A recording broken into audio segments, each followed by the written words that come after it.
Nang biglang may mag-a-appear sa salon. Ang customer na si Sari kasama ang kanyang alagang si Cookie. Tapir! Tapir!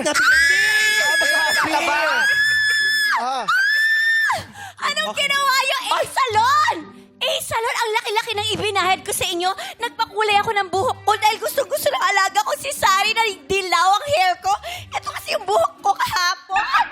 Ay! Ayan o! Bakit naging itim yung dilaw kong hair? Bakit nag-disappear? Pasensya na po kayo. Ma'am, pasensya na po kayo. Explain to me. Sige po. Patingin nga po. Explain ka sa alaga ko si Cookie. Sige, ito po ba yung pinagawa nyo? Siya ang cookie ko. Tapos ang cookie mo. Ito ang cookie ko! Patawarin niyo po ako pero kailan naman hindi ko kakausapin ang cookie mo. Kausapin mo. Bakit? Kausapin mo! Tatadyakan ko yung cookie. Customer yan. Di Kakausapin ni Tina Kaya si nga ako Cookie. nag-parlor, di ba? Dahil wala akong hilig sa mga Mag-explain cookies. Kausapin Sana mo. nag-bakery na lang ako. Mag-explain ka sa Mabait cookie ko. yan. Kausapin mo. Ang baho ng cookie. Ikaw ang mag-explain bakit amoy kulob ang cookie mo. Bagong ligo yan. Mag-explain kayo. Minsan niluhugas-hugasan din ang cookie, madam. Cookie.